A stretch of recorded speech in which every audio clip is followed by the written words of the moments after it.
Welcome back to a new video. അപ്പോൾ ഇത് ഞാൻ ഞായറാഴ്ച എടുത്തൊരു ഫുട്ടേജും കാര്യങ്ങളൊക്കെയാണ്. ഇത് പക്ഷേ ഞാൻ അപ്ലോഡ് ചെയ്യുന്നത് ചൊവ്വാഴ്ചയാണ്. ഞാനിത് എടുത്ത് പറയാൻ വേണ്ടിയിട്ട് കാര്യമുണ്ട്. അതായത് ഡേറ്റ് എന്ന് പറഞ്ഞാൽ 25 ഞായറാഴ്ചയാണ് ഞാൻ ഈ ഒരു വീഡിയോയും കാര്യങ്ങളൊക്കെ എടുക്കുന്നത്. പക്ഷേ ഈ ഒരു വീഡിയോയും കാര്യങ്ങളൊക്കെ നിങ്ങൾ കാണുന്നത് 27 ചൊവ്വാഴ്ചയായിരിക്കും.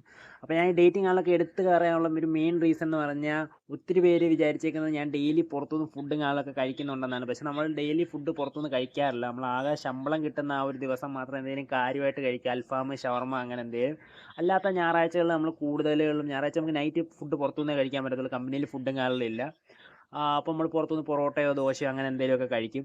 പിന്നെ ഈ ഇടയ്ക്കിടയ്ക്ക് വീഡിയോസിൽ നിങ്ങൾ ഈ അൽഫാം, ഷവർമ ഇതൊക്കെ കാണുന്നത് നമ്മൾ ഈ ഒരു ശമ്പളം കിട്ടുന്ന ആ ഒരു ദിവസം കഴിക്കുന്ന ഫുട്ടേജ് തന്നെ ഞാൻ കട്ട് ചെയ്ത് പല വീഡിയോസിലും കണ്ടന്റിന് വേണ്ടി ഇടയ്ക്ക് കട്ട് ചെയ്ത് കയറ്റുന്നത്. അതായത് ഒരു ചെറിയ ഉടായിപ്പ്.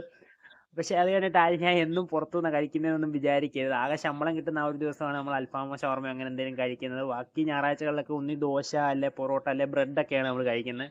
ഇത് ജസ്റ്റ് ഞാനൊരു ക്ലാരിറ്റിക്ക് വേണ്ടി പറഞ്ഞതന്നേ ഉള്ളൂ. അപ്പോൾ എന്തായാലും കഴിഞ്ഞ ഞായറാഴ്ച, അതായത് 2 ദിവസം മുന്നേ നമ്മൾ കഴിച്ചത് പൊറോട്ടയും ബീഫിൻ്റെ ഗ്രേവിയാണ്. അത് പീസല്ല, ബീഫിൻ്റെ ഗ്രേവിയാണ്. എല്ലാവരും നെയ്യും കാര്യങ്ങളൊക്കെ എടുത്തിട്ടുണ്ടായിരുന്നു. ഞാനതിന് ചെറിയൊരു നെയ്യല്ലാതെ ഒരു ചെറിയ പീസ് കിട്ടി, അത് മാത്രമേ കഴിച്ചുള്ളൂ. ഡയറ്റും കാര്യങ്ങളൊക്കെ ആയതുകൊണ്ട് എനിക്ക് നെയ്യ് കഴിക്കാൻ വേണ്ടി പറ്റത്തില്ല. നെയ്യ് ശരീരത്തിന് കേടുമാണ്, അതുകൊണ്ടാണ് ഞാൻ മെയിനായിട്ട് കഴിക്കാൻ.